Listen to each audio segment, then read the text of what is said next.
नमस्कार साथियों, कैसे हैं आप सभी साथियों। आज हम फिर से मिले हैं एक नए अध्याय के साथ। एक नया अध्याय तो नहीं, लेकिन अगर मैं आपसे कहूं कि आपके हर अध्याय में एक नया अध्याय है तो क्या कहेंगे आप?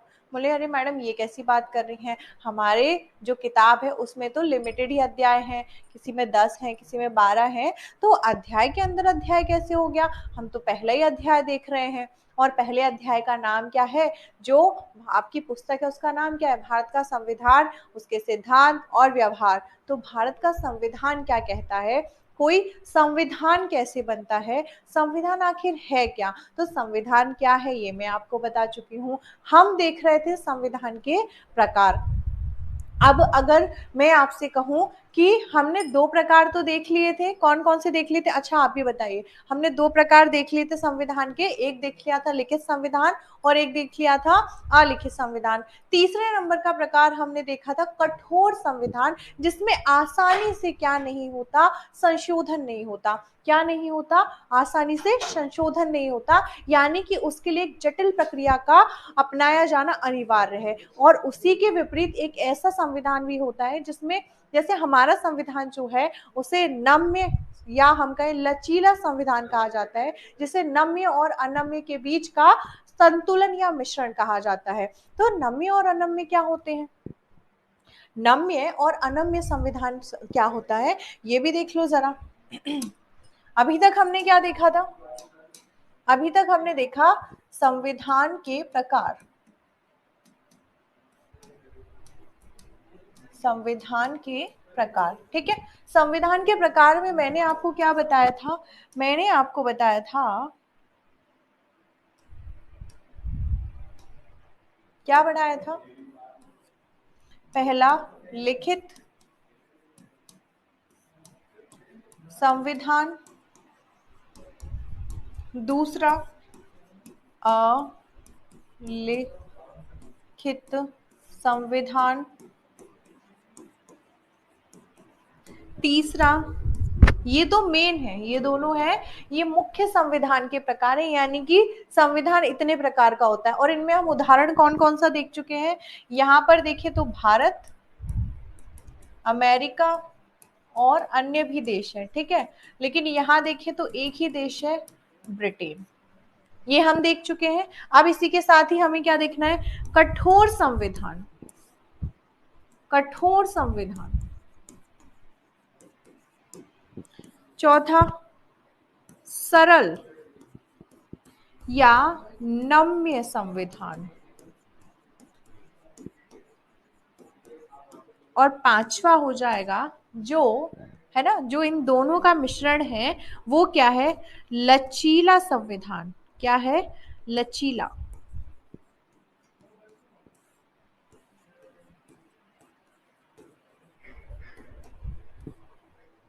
ये हम पढ़ने वाले हैं। अब आप बोलेंगे मैडम ये लचीला क्या हो गया, है ना, फ्लेक्सिबल, ये कैसा संविधान है? तोड़ मरोड़ सकते हो क्या इसको, है ना, खींच तान सकते हो? नहीं, है ना। अभी हम समझ लेते हैं। देखो लिखित संविधान का सीधा कि जिसमें सारे भी जितने भी नियम है, कानून है, जो भी चीजें हम अपने जो समाज है, जो प्रशासन है, जो शासन है, उसके संचालन के हमें जो भी नियम सिद्धांत या बातें हमें पढ़नी है या समझनी है, तो वो एक किताब में लिख दी जाती है कि ये जो है यहीं पर लिखा हो, और आपको इसी प्रक्रिया का पालन करके आपको क्या करना है? शासन का संचालन करना है, या अपने राज्य में जो व्यवस्था है उसको संचालित करना है। लेकिन कुछ देश ऐसे, कुछ क्या एकमात्र देश ऐसा ब्रिटेन, जहां पर क्या है? अलिखित संविधान है। और यहाँ के संविधान को किसी पुस्तक में यहाँ की जो बातें हैं, जैसे हमारे देश का संविधान है, भारत का संविधान, उसमें हर चीज लिखी हुई है। हम संविधान के द्वारा ही शासित हो रहे हैं कहीं ना कहीं। अगर हम कहें कि न्यायालय, जो न्याय व्यवस्था है वो काम कैसे कर रही है, तो वो भी संविधान में लिखा हुआ है। किसी जज की नियुक्ति होगी वो भी संविधान में लिखा हुआ है। सुप्रीम कोर्ट या सर्वोच्च न्यायालय में जज कितने होंगे ये भी हमें संविधान ने बताया है। और तो और अगर मैं कह दूं कि हमारे यहाँ का पार्षद भी कैसे चुना जाएगा, तो वो भी कहीं ना कहीं कौन बता रहा है हमें? वो भी हमें संविधान में जो अनुच्छेद है या जो उसमें अनुच्छेदों में प्रावधान है वही हमें बताते हैं। हमें बोलने का अधिकार है, जैसे मैं कहूँ कि कोई व्यक्ति आया मुझसे कहे कि भैया तुम पढ़ा नहीं सकती हो, तुम लड़की हो, तुम नहीं पढ़ाओगी, तुमको घर में रहना चाहिए, रोटी सब्जी बनानी चाहिए, चूल्हा चौका करना चाहिए, तुम्हें नहीं पढ़ाना है, तुम्हें जॉब नहीं करनी है, तो मैं क्या कहूंगी कि तुम कौन होते हो, मुझे अधिकार है, मुझे अधिकार प्राप्त है, और ये अधिकार मुझे दिया किसने है, तो ये अधिकार मुझे दिया है मेरे संविधान ने, हमारे देश के संविधान ने। तो इसीलिए हम किसी से बोल सकते कि नहीं, तुम मेरे अधिकार मुझसे नहीं छीन सकते हो। तो ये लिखा कहाँ है, संविधान में लिखा है।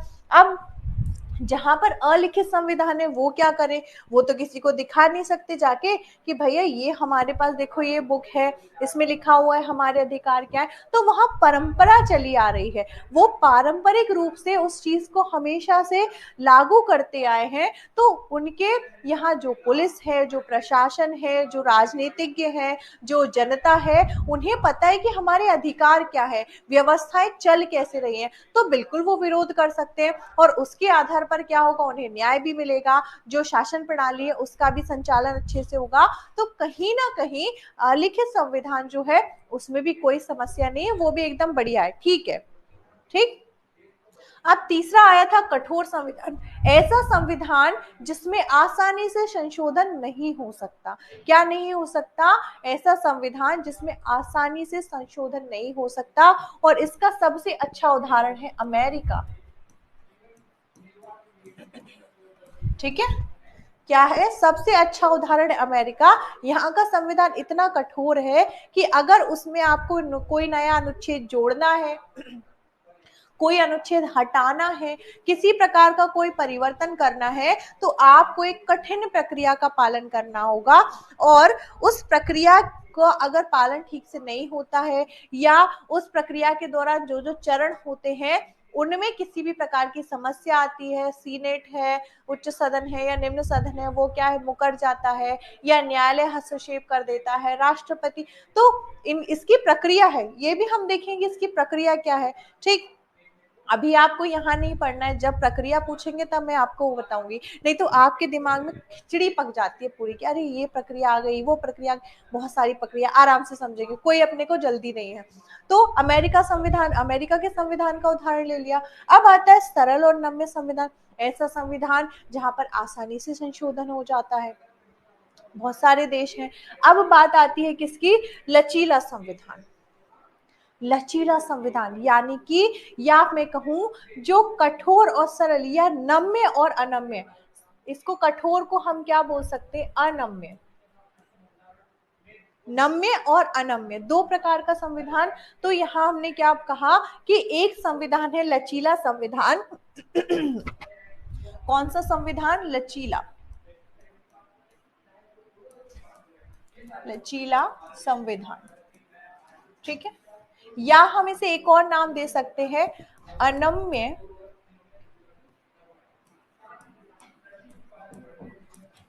और नम्य का मिश्रित रूप, मिश्रित रूप। जैसे कुछ संशोधन कैसे होंगे,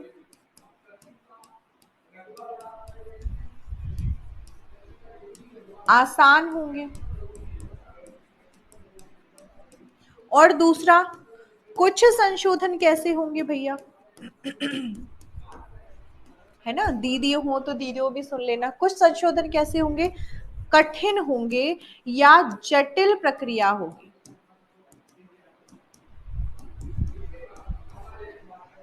कुछ कैसे होंगे, आसान होंगे, कुछ कैसे होंगे, कठिन होंगे, और जटिल प्रक्रिया होगी। जैसे मैं कहूं कि कोई नया राज्य, जो नए राज्य का नाम बदलना है, नए राज्य की सीमा को विस्तारित करना है, या उसकी सीमा घटानी है, एक क्षेत्र को किसी और क्षेत्र में शामिल करके नया राज्य, संघ शासित प्रदेश बनाना है, तो ये आसानी से हो जाएगा, है ना, कोई जरूरत नहीं पड़ेगी। लेकिन संविधान संशोधन जैसे, तो उसके भी 3 स्टेप होते हैं। एक क्या होता है कि क्या होना चाहिए, देखो सबसे मुख्य क्या होता है, यहाँ देख ही लेते हैं थोड़ा सा मोटा मोटा। सबसे पहले होता है कि आधे से एक अधिक, आधे से एक अधिक या हम कह दें आधे से अधिक राज्यों की सहमति से। आधे से अधिक राज्य अगर मैं कहूं कि 100 क्या है, पूरा हम 100 मान लेते हैं, 100 में से यदि 50% लोग ये कह देते हैं, 50 प्लस, 50 नहीं, 50 तो आधे हो गए, +1, अगर उनमें से एक भी ज्यादा ये कह देता है कि हाँ ऐसा संशोधन होना चाहिए, तो कुछ अनुच्छेदों में, कुछ आर्टिकल्स में इस प्रकार से संशोधन हो जाएगा। क्या हो जाएगा? इस प्रकार से संशोधन हो जाएगा। अब दूसरा संशोधन क्या होगा? दूसरा संशोधन होगा जो 2/3 बहुमत से क्या हो, ठीक है, 2/3 बहुमत से क्या हो, जो संशोधन हो उसे क्या कहेंगे, वो कैसा हो जाएगा? एक तो हो गया सरल एकदम, जिसमें आधे से अधिक राज्य क्या हो, सहमत हो। दूसरा 2/3 बहुमत होना चाहिए, कहाँ का? राज्यसभा और किसका होना चाहिए? आपकी लोकसभा में जो सदस्य हैं, राज्यसभा में सदस्य हैं, उनका। ठीक है, तो एक हो गया कहाँ, जब राज्यों की सहमति ली जाएगी, लोकसभा और राज्यसभा में जाएगा, राष्ट्रपति ही क्या करेगा, फाइनल सिग्नेचर करेगा। अंतिम हस्ताक्षर किसके होंगे? राष्ट्रपति के होंगे। आज थोड़ा गला खराब है। ठीक, अंतिम हस्ताक्षर किसके होंगे? राष्ट्रपति के। तो ये दूसरी प्रक्रिया हो गई। पहली क्या थी? 50+1। और तीसरी प्रक्रिया क्या है कि आधे से अधिक और साथ ही 2/3 से क्या हो, वो जो प्रस्ताव है वो सहमत होना चाहिए। आधे से अधिक राज्यों द्वारा प्रस्तावित हो और 2/3 जो बहुमत है या हम कहें मतों से लोकसभा और राज्यसभा से क्या होना चाहिए, पारित होना चाहिए, नहीं तो वो संविधान संशोधन नहीं होगा। संविधान संशोधन का मतलब सीधा क्या है? संशोधन का मतलब क्या होता है? सुधार। क्या होता है? सुधार होता है। क्या होता है संशोधन का मतलब? सुधार होता है। अब अगर मैं आपसे कह दूं कि आपने आपने क्या करना है भैया, कि कोई राज्य है, राज्यों ने कह दिया, अब इसका सबसे अच्छा उदाहरण मैं अगर दे दूं, है ना, अगर मैं कहूं कि आपको क्या करना है, सबसे आसान आर्टिकल कौन सा बताऊं मैं आपको? बहुत सारे आर्टिकल है, 395 प्लस 400 प्लस आर्टिकल है, 425 के लगभग अनुच्छेद हो चुके हैं। मैं आपको क्या बता दूं कि आपको क्या करना है। हाँ, विधान परिषद का नाम सुना है? विधान परिषद, तो जो विधान परिषद है ये होती कहाँ है? राज्यों में होती है। कहाँ होती है? राज्यों में। राज्य को अलग क्या इंग्लिश में क्या बोलते हैं भैया? स्टेट बोलते हैं। क्या बोलते हैं? स्टेट बोलते हैं। तो विधान परिषद जो होती है क्या होती है? उच्च सदन होती उच्च सदन होती है। और क्या होती है ना, उच्च सदन होती है। दूसरा क्या होगा? जैसे केंद्र में राज्यसभा है, वैसे ही क्या है, राज्य में क्या है? विधानसभा, ओ सॉरी, विधान परिषद। जैसे केंद्र में लोकसभा, वैसे राज्य में क्या है? विधानसभा। जैसे केंद्र में राज्यसभा, वैसे राज्य में विधान परिषद। ठीक है, हो गया। तो पहले तो ये याद रख लो, बहुत सारे बच्चों को कंफ्यूजन हो जाता है कि लोकसभा क्या है, राज्यसभा क्या है, विधानसभा क्या है, विधान परिषद क्या है। तो 4 चीजें मैंने आपको बता दी, ये बिल्कुल दिमाग में बिठा लो। क्या कर लो? बिल्कुल से बिठा लो कि हमें क्या करना है, इन सारी चीजों को समझना है। ठीक है, तो हम बात किसकी कर रहे थे कि संविधान का जो प्रकार है, संविधान के जो अलग अलग प्रकार है उनकी। तो जब हम बात कर रहे हैं लचीले संविधान की, जिसमें आसानी से संशोधन हो, और कुछ अनुच्छेद ऐसे हो जिनमें आसानी से संशोधन नहीं होता। तो आसानी से संशोधन क्या होगा कि अगर आधे से अधिक राज्य यानी कि 50%+1, अब 100 राज्य तो देखो नहीं है, क्या भारत में 100 राज्य है? 28+8 है, कितने हैं राज्य? कितने हैं भारत में? 28। और केंद्र शासित प्रदेश कितने हैं? 8 है। 28 राज्य में मैं कहूँ आधे से अधिक, तो 28 कितने हो जाते हैं? 14+1, यानी कि 15 राज्य अगर बोल दे मिलकर, है ना, कि किसी प्रकार का आपको क्या करना है, संशोधन करना है, तो वो संशोधन हो जाएगा। दूसरा दूसरा यदि कोई राज्य है जिसकी विधानसभा है, ठीक है, एक राज्य भी हो सकता है प्लस एक से अधिक भी हो सकते हैं, और अगर वो मिलकर बोले कि भैया हमारे लिए संयुक्त विधानसभा वो विधान परिषद का निर्माण करो, या एक ही राज्य बोल रहा है, जैसे अभी वर्तमान में 6 राज्यों में विधान परिषद है, कितने राज्यों में है, 6 राज्यों में है शायद, हाँ 6 में ही है, तो 6 राज्यों में विधान परिषद है, तो अब कोई कह दे कि ये राज्य कह दे इनमें से कोई एक राज्य, जैसे यूपी का मान लो, उत्तर प्रदेश की बात कर ले, तो उत्तर प्रदेश की जो विधानसभा है उसने कहा कि मुझे क्या चाहिए, विधान परिषद चाहिए, हमारे यहाँ विधान परिषद बनाओ, तो यहाँ की जो विधानसभा है उससे प्रस्ताव पारित होगा, और क्या करेगी, संसद विधान परिषद का निर्माण कर देगी। फिर क्या होगा, अगर राज्यों को बोले कि यार मन भर गया, नहीं मजा नहीं आ रहा है, आप विधान परिषद को भंग कर दो, तो राज्य प्रस्ताव पारित करेंगे और क्या हो जाएगी, विधान परिषद को भंग कर देंगे। क्योंकि अब आप बोलें कि संविधान संशोधन कैसे है, तो आर्टिकल 169 में क्या है, विधान परिषद के बारे में लिखा गया है, और अगर आर्टिकल अनुच्छेद 169, कितना बोलते हैं, 169 को बोलते हैं, 169 उनहत्तर 70, हाँ 69, 169 में अगर इसका वर्णन है, और अगर इसको समाप्त करना है, इसका सृजन का मतलब विधान परिषद बनानी है, समाप्त करनी है, तब इसे हम कहेंगे संविधान संशोधन, क्योंकि इसका जो वर्णन है वो कहां पर है, संविधान में, कहां पर है, संविधान में। इतनी सी बात समझ आई बच्चों, इतनी सी बात समझ आई। चलो अब वापस चले अपने टॉपिक पर आ जाओ। हम लोग कहाँ देख चुके हैं, संविधान के प्रकार देख चुके हैं, अब हम यहाँ पर आ जाते हैं। ठीक है, ये कौन सा प्रकार है, इतने तो हम देख ही चुके हैं। भारत का संविधान है कठोर लचीला दोनों प्रकार का है। देखो, अलिखित लिखित संविधान है, कहीं का अलिखित संविधान है, कहीं का विकसित संविधान है, कहीं का लचीला संविधान है, कहीं का कठोर संविधान है। तो हम कितने 5 प्रकार के संविधान देख चुके हैं। अब संविधान परिसंघीय भी है, किसी का संविधान परिसंघीय है, कोई एकात्मक संविधान है। जैसे हमारे जो भारत देश है, हमारा जो संविधान है, उसमें हर संविधान के लक्षण दिखाई दे रहे हैं, हर संविधान के लक्षण दिखाई दे रहे हैं। जैसे अब बोलेंगे मैम लिखित अलिखित संविधान के लक्षण कौन से हैं, तो बहुत सारी चीजें ऐसी हैं जो अनुच्छेदों में लिखी हुई हैं, और अगर हम कुछ अनुच्छेदों को मिलाकर पढ़ें तो हमें कोई एक नई बात पता चलती है, एक नया कोई नियम, एक सिद्धांत निकल कर आता है, तो वो अलिखित हो गया कि नहीं, वो लिखा नहीं है, लेकिन अगर हम कुछ अनुच्छेदों को साथ में मिलकर पढ़े तब हमें कुछ नया अर्थ मिल जाता है। तो अलिखित के भी कुछ प्रकार हैं, अगर हम कहें उदाहरण, और लिखित तो है ही, विश्व का सबसे बड़ा लिखित संविधान है, जिसमें 22 भाग हैं। भाग कितने हैं, 22। अनुसूची कितनी है,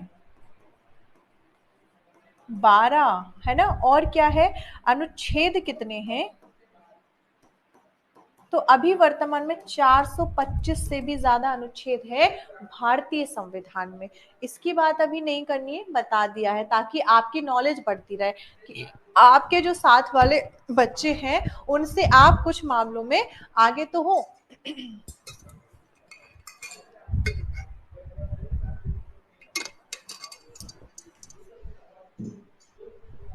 चलो, है ना, आ जाओ। अब भारत का संविधान कठोर और लचीला दोनों प्रकार का है, क्या ये मैं बता चुकी हूँ ना, कि दोनों प्रकार का। और कैसा है कि कुछ संविधान संशोधन जो होंगे वो कैसे होंगे, वो तभी होंगे जब आधे राज्य भी सहमत है, और क्या सहमत है, केंद्र भी सहमत है, यानी कि लोकसभा राज्यसभा भी सहमत है, और राष्ट्रपति ने साइन कर दिए। कुछ संविधान संशोधन ऐसे होंगे जिनमें राज्य को नहीं पूछा जाएगा, जैसे राष्ट्रपति के बारे में अगर कोई निर्णय लेना है, उन्हें हटाना है, पदस्थ करना है, या कोई नई अखिल भारतीय सेवा का सृजन करना है, तो राज्य से क्या पूछना है यार, वो तो लोकसभा का राज्यसभा कर लेंगे, तो वहां पर राज्यों का कोई काम नहीं। तो बहुत सारे ऐसे अनुच्छेद है, अभी कौन कौन से अनुच्छेद है ना, ये भी मैं आपको बताऊंगी, लेकिन यहाँ नहीं, क्योंकि अभी हमें ये वाला जो चैप्टर है वो खत्म करना है बहुत जल्दी में। क्यों, क्योंकि इस पर बहुत लंबा लेक्चर हो गया। अब संविधान के कुछ और प्रकार देख लेते हैं। विषय वस्तु के आधार पर लिखित और अलिखित। विषय वस्तु मतलब जो उसमें लिखा हुआ है, जो उसमें लिखी हुई जो बातें हैं ना, बातें, विषय वस्तु क्या, जो बातें लिखी हुई हैं।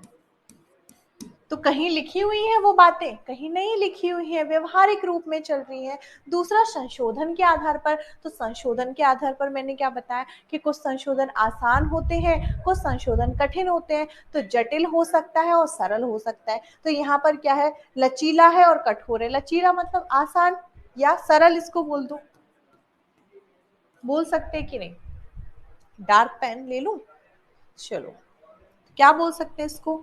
सरल भी बोल सकते हैं, बोल सकते हैं कि नहीं? अच्छा मुझे बताओ बच्चों, बोल सकते हैं। अब है संघ के आधार पर, एक तो परिसंघीय होगा और एक एकात्मक हो गया, संघात्मक हो गया। अब अगर मैं कहूं कि भारत का संविधान कैसा है, एकात्मक संविधान क्या होता है और संघात्मक संविधान क्या होता है? तो एकात्मक संविधान जिसमें जो हर जगह जो नियम है वो एक समान है, और संघात्मक, संघात्मक जैसे संघ की बात चल रही है, एकात्मक यानी कि जैसे अगर मैं बोल दूं भारत में नागरिकता, कि भारत में आप पूरे देश में एक ही देश के नागरिक हो सकते हो, आप किसी राज्य के नहीं हो सकते, आप किसी गली मोहल्ले के नहीं हो सकते, आप किसी जिले के नागरिक नहीं हो सकते, आप नागरिक होगे सिर्फ और सिर्फ भारत के।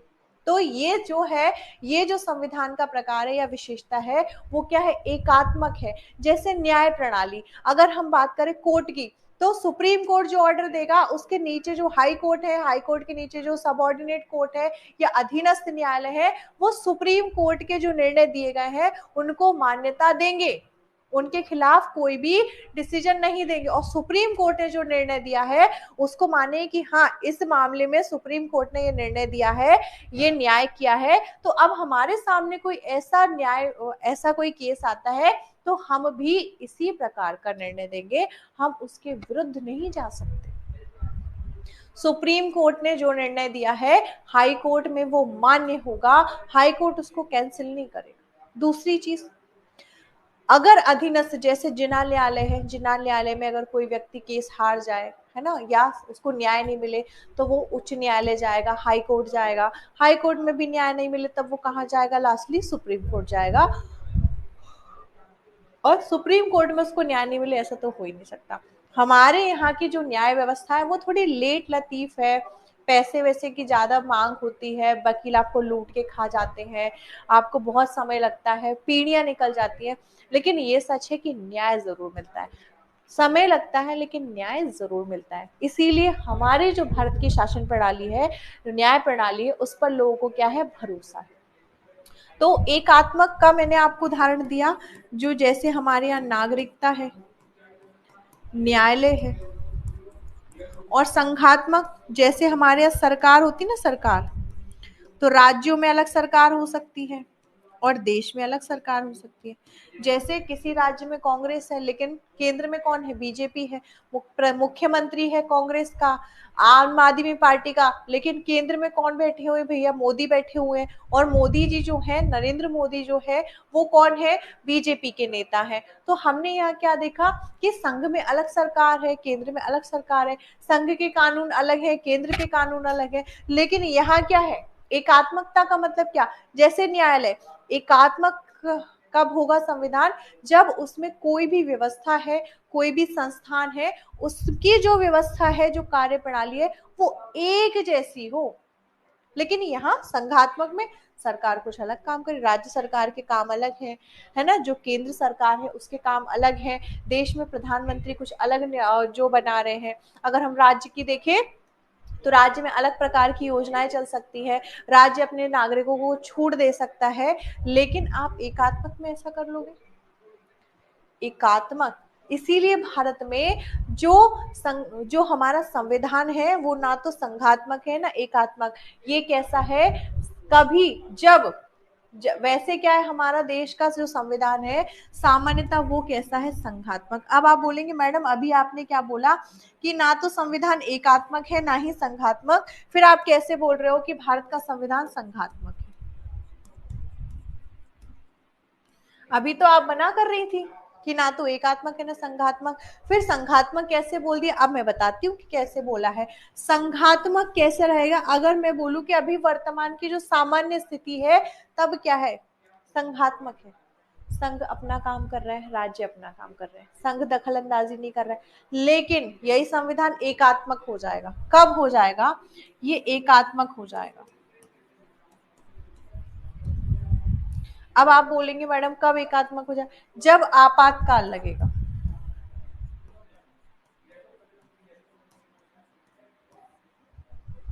जब आपातकाल लगेगा, इमरजेंसी लगेगी, या हम कहें मार्शल लॉ या सैन्य कानून जब लागू होता है, तब क्या होता है, संविधान संघात्मक से एकात्मक हो जाता है। यानी कि सारी शक्तियां किसके पास चली जाती, केंद्र के पास। यानी कि सारी पावर अब किसके पास है, रिमोट कंट्रोल किसके पास है सभी कामों का, वो पहुंच जाएगा दिल्ली में। जो व्यक्ति बैठा हुआ है, जो संसद भवन में जो लोकसभा राज्यसभा के सदस्य बैठे हुए हैं, उनमें जो मुख्य सदस्य हैं जिनसे मिलकर सरकार बनी हुई है, तो उस सरकार में जो मुखिया है और उसके जो मंत्रीगण हैं, उनके पास पावर आ जाए।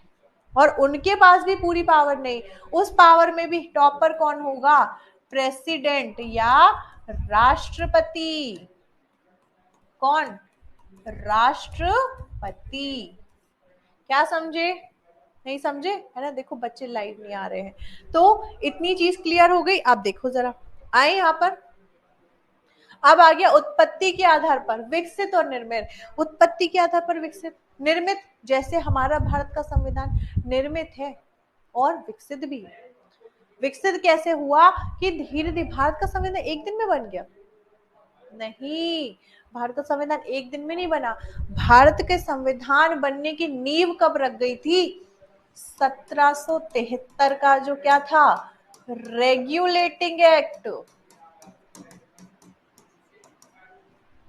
रेगुलेटिंग एक्ट जो था, इसी से भारत के संविधान की कहीं ना कहीं नींव रख गई थी। और यहीं से, क्योंकि अंग्रेज इस समय भारत में थे, तो पहली बार अगर हम बात करें कि संवैधानिक रूप से कोई प्रयास हुआ संविधान के जैसा, कि कोई नियम लाया जाए, किसी प्रकार का कोई परिवर्तन किया जाए, तो वो अंग्रेजों ने किया था इस एक्ट के माध्यम से। तो ये पहला, अगर आप कभी जैसे आप आगे पढ़ोगे ना, तो आपको मुख्य रूप से आपका जो भारतीय संविधान के बारे में पढ़ाएंगे, राजनीति के बारे में पढ़ाएंगे, तो आपको संविधान का विकास 1773 से ही पढ़ाएंगे। क्यों पढ़ाया जाता है, क्योंकि अगर आपको यहाँ से नहीं पता कि संविधान बना, आप बोल दोगे कि मैडम 29 नवंबर 1949 को संविधान बनकर तैयार हो गया, अंगीकार कर लिया, आत्मार्पित कर लिया, और 26 जनवरी 1950 को संविधान लागू हो गया। देखो, लागू होना और अंगीकार करना यानी कि हमने अपना लिया। मैं कहूँ कि कोई कोई सामान मिला, जैसे मुझे क्या मिल गया, जैसे मुझे किसी ने क्या दिया, एक बना के एक बड़ा सा गिफ्ट दे दिया, बोले ठीक है ये हमने बना के, या मैं कहूँ कि किसी ने मुझे नोट्स बना के दे दिए, नोट्स बना के दे दिए, बोले मैम ये नोट्स लीजिए आपको, है ना, अब क्या हमने ये नोट्स बनाए, आप इनको देख लीजिए। अब मैं कहूँ ठीक है, आपने अच्छे नोट्स बनाए, मैंने उसको ऑर्डर दिया था, उसने नोट्स बना के मुझे दे दिए, मैं नोट्स को चेक करूंगी। मैंने, उन्होंने क्या कर दिया, मैंने अंगीकार कर लिया, यानी कि मैंने उसको प्राप्त कर लिया, मैंने उसको ले लिया कि ठीक है मुझे नोट्स दे दीजिए। लेकिन अब क्या हो, मैं कहूँ ठीक है मैं इसको चेक करूंगी अच्छे से, और किसी एक दिन जाकर मैं कहूंगी क्लास में कि ये नोट्स प्रॉपर बन गए हैं, आज से इसी नोट्स से क्या होगा, क्लास में पढ़ाया जाएगा या इसी बुक से पढ़ाया जाएगा। तो वो हो गई लागू करना। तो अंगीकार करना या आत्म और लागू करना दोनों ही अलग बातें हैं। तो यहाँ उत्पत्ति के आधार पर विकसित और निर्मित, जो धीरे धीरे विकसित हुआ है वो, और निर्मित जिसको बैठकर बनाया गया, जैसे नेपाल का संविधान। आपके है, आपके जो बुक है, किताब है, उसमें नेपाल के संविधान की बात की गई है, दक्षिण अफ्रीका के संविधान की बात की गई है, रूस के संविधान की बात कर रही है, अमेरिका के संविधान की बात करी गई है। तो ऐसा नहीं कि एक शब्द आया है और मैं उसको छोड़ दूं, मैं उसको आपको पूरा पढ़ाऊंगी। क्यों, हो सकता है आपको मजा नहीं आए, लेकिन उसको मजेदार बना के पढ़ेंगे, लेकिन पढ़ेंगे जरूर, क्योंकि आपकी नींव मजबूत करना हमारी जिम्मेदारी है। चले, तो अभी देखो, और संविधान का वर्गीकरण क्या कर दिया है, परिवर्तनशील आधारित, है ना, जो परिवर्तनशील था, यानी कि जिसमें परिवर्तन किया जा रहा है, तो कौन सा है, चलित, और कठोर यानी कि नम्य और नम्य देख चुके हैं। फिर केंद्र राज्य संबंध के आधार, परिसंघीय, संघीय और एकात्मक, परिसंघीय, संघीय और एकात्मक, क्लियर। और क्या हो जाएगा, विधायिका और कार्यपालिका के आधार पर संसदीय और राष्ट्रपति। अब देखो ये अलग है थोड़ा, संसदीय और राष्ट्रपति, ये कहाँ है, ये है भारत में। और राष्ट्रपति प्रणाली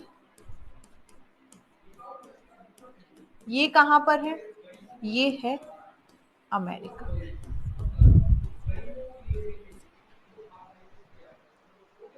सब कौन है? राष्ट्रपति है। भारत में संसद कौन?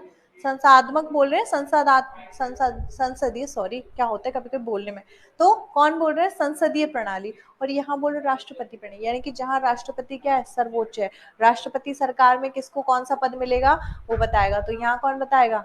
राष्ट्रपति, अमेरिका का राष्ट्रपति। संसदीय, भारत में संसद सर्वोच्च है, और संसद को निर्माण करने वाली एक संस्था है जिसका नाम है संविधान, भारत का संविधान।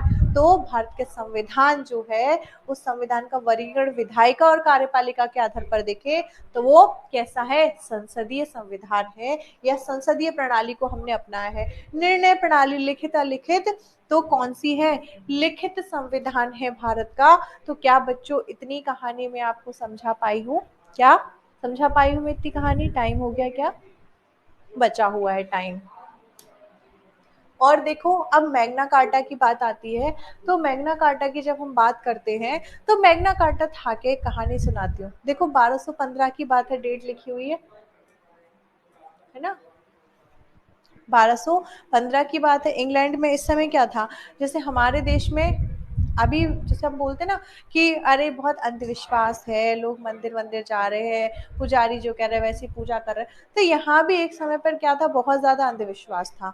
अंग्रेजों की जगह भी अंधविश्वास बिल्कुल, जो आज छोटे छोटे कपड़े पहन के घूमते हैं ना, बस एक बैग लटकाया पूरी दुनिया घूमने निकल गए हैं, जिनके यहाँ ढंग का कोई कल्चर नहीं होता है, लेकिन वो वहाँ का कल्चर है, हम किसी के कल्चर को बुरा नहीं बोल सकते। तो वहां क्या हो रहा था?